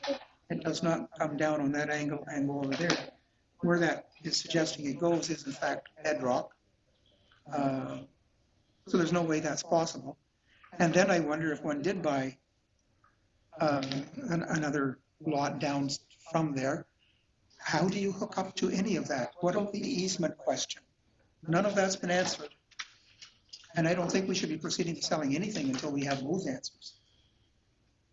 Okay, first of all, once again, we've already declared these surplus. We passed it. All except these two though, right? Except No, these. we declared them all They're surplus. stroked off the list. Sorry? They're stroked off at the bottom. No, that was a list of them for sale. Sale. We But already, already declared them surplus. Yeah, okay, they're surplus, they're not for sale yet. Okay, we're struggling to find revenue. We're selling it as is. The only thing we should be discussing tonight on these is how much are we gonna sell them for? We already declared the surplus. Value is entirely dependent on what can be done with the property. So I think if the town wants to maximize their value, they should know a bit more about what they're selling. Worship, for these, when selling, we've been using the prices that were given to us. It's sold as is. It's up to the consumer to pay the cost to hook up to the sanitary, to the water. All costs would be with the purchaser if they wish to do that with that lot, not the municipalities. A realtor is the one that did give us the value of these. Was you Put aware on there. that they can't hook up, that there is no sewer at the property line?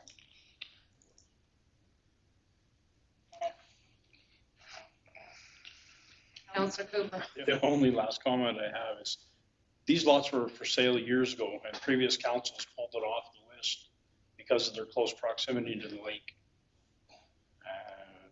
Can we go back and take a look at why they did that? Because there was, somebody was gonna put a house in, I think it was the last two, 30, 35 and 36, or 39, 35, 39. The guy had already started clearing and he couldn't get a building permit on that property because previous council said no. Not this previous council, but going back, I think 3 councils ago, they pulled that out. That was pulled off the list. On these lots, after searching through the information that we had given to us, nothing was brought forward on that. The guy gonna put a mobile home down there and then he ended up letting him come That's back. a whole other issue.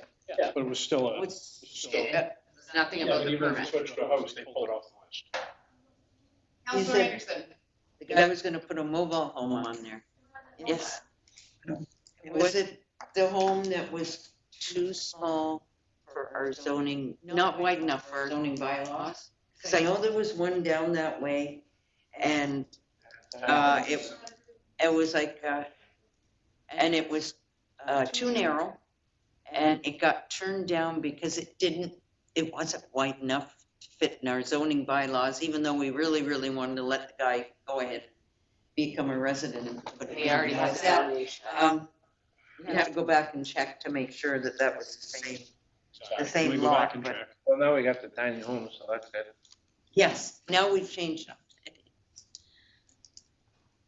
We've made our planning and zoning bylaw more friendly to Yeah. allow other types of structures. There's the tiny homes now, smaller homes. We don't have the minimum square footage requirement that we used to have. So again, Just to continue, if it's possibly a problem with how close to the water it is, or isn't, then that should be, go back to our water guys to look at the maps and everything, compare the maps and make the judgment. did we not address that at the last meeting? At the Water Commission meeting? No, the proximity of Yes. these properties to the water. Should we put this Was in that front of? not in the report in the last meeting? Yes, it was. We discussed this with Public Works.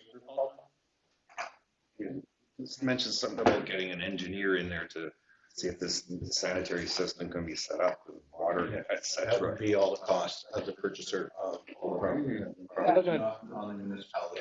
Look at, sorry, go ahead, I John. was thinking what Angela says, maybe you should have that information up front for. Well, it's on here, right? If you look at the picture, it kind of tells you what you gotta do if you wanna put a house That's in. what I was reading. Tack in, boom, you can attach into the sewer right here, and then you're good to go.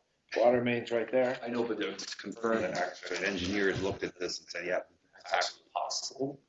Maybe I think that's what I. Okay, I don't understand Hunter was why saying. we have all this hesitation, because I'm gonna put this out here.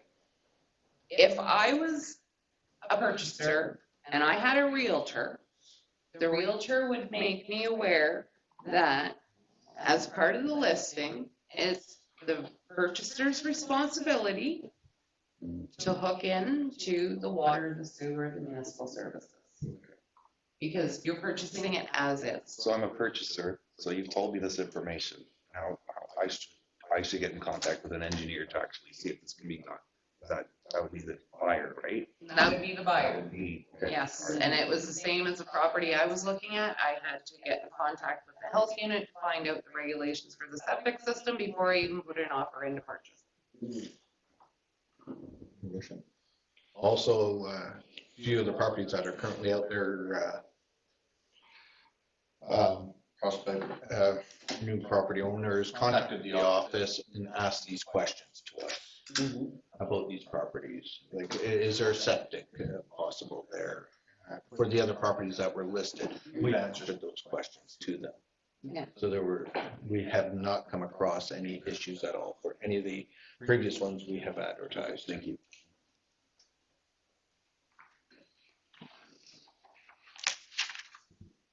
Let's sell it. Needs the money. Okay, we need to give direction to staff on this, because we've already declared them surplus. Counselor Wilcox. Thank you. Councilor Cooper, you're on Water Commission. Yeah. What are the cautions from the Water Act about primary and secondary zones? Anything within the primary we can't develop, but we'd have to see where that lies on our zoning map. I think we had the zoning map at the last meeting, but without having it in front of me, I have no idea where that line is. On the zoning map, this is still under the secondary. The primary is just north of this. Okay, And that's again, where the line is. our public works has vetted these properties and brought the information to the town manager, to the staff who brought it to the council. These considerations were addressed at the time that we were declaring them surplus. It was included in the report back then. We've dragged this on for 3 meetings now. For a municipality that is desperately looking for sources of revenue, why are we dragging our feet on this? Maybe we should keep the properties and grow weed.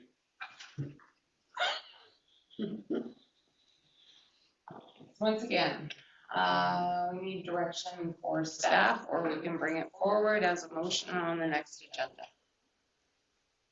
to list these for sale. Councillor Wilcox. Given the council already had those properties removed from the selling list, why are we discussing this at all? Because we declared them surplus already. Yeah, I know, and then we said, You no, we're not gonna withheld sell them. them. So why are we talking about this? Okay, you know what? We did this because we wanted to find out more information on easements and Okay, such. so we don't seem to be getting any more information on the easements or anything, so why are we back to thinking we're gonna sell them? Okay, well, The answer was as is. okay, we asked for more information, staff gave us more information, because Councillor Wilcox, you raised the fact about the septic line. That's been given to us. We've already declared them surplus. There was information about the water. That's inaccurate. Councillor Wilcox, do not question our staff and the integrity of an open meeting.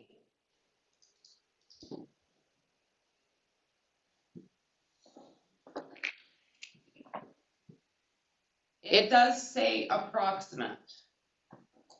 A locate would be done.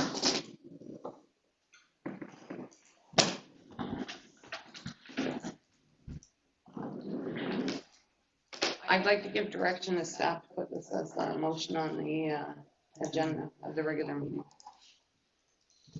List them for sale.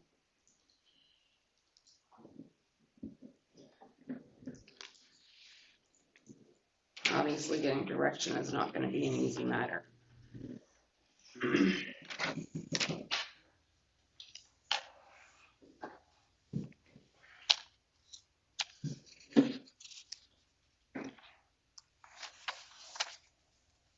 Any further discussion? Okay, all in favor?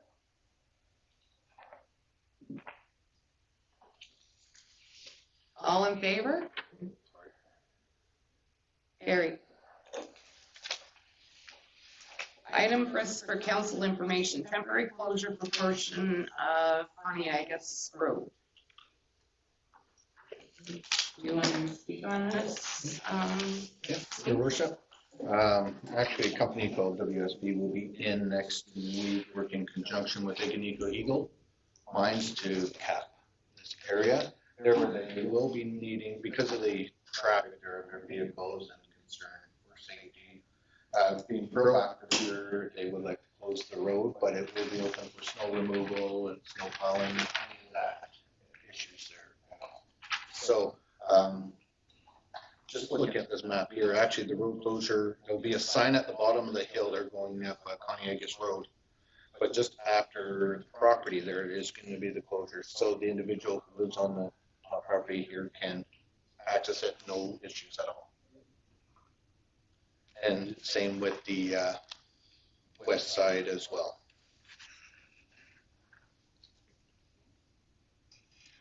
How long will we be in there doing that? 3 to 4 weeks. Public Works I spoke to, they are also going to contact the school bus in case any of them go that route as well. So give them the dates. What exactly are they doing? They're filling in the mine? Yeah, there's a number of items behind with the property that they have shown here. So Traffic, right? yeah, a few weeks ago, well, actually, sorry, in August, early September, Ignico was doing some work up there as well. So this is just finishing up. That's part of the reclamation they're doing. The list of items that they're doing, that kind of thing. Just for historical, since I know it's been a long while, but I'm looking at it. Maybe you can touch with the office for that information. Councillor I want to make sure that we contact fire, ambulance, police, all them as well, just to help them know it's closed.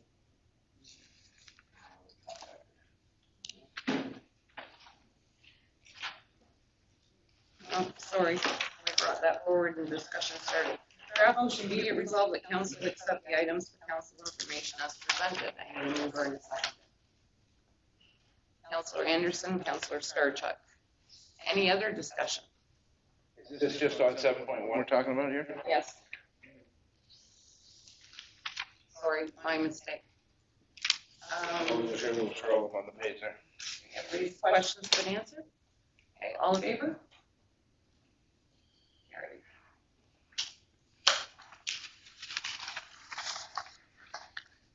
8, unfinished business, there is none.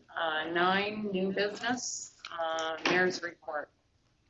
I'd like to thank the 2 residents who, and I'm not gonna say their name yet, who have responded to the challenge. And once again, I am going to issue the challenge. Send into the town office, either via email or snail mail, or drop it off, what you love about Cobalt.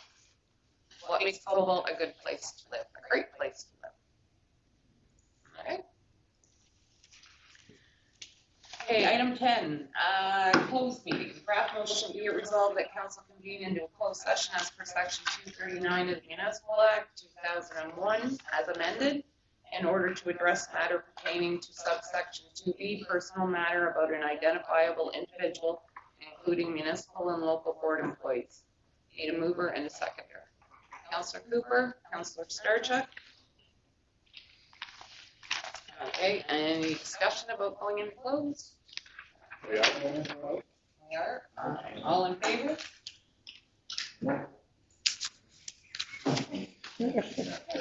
Where's our close people? Was there a little long? Carried.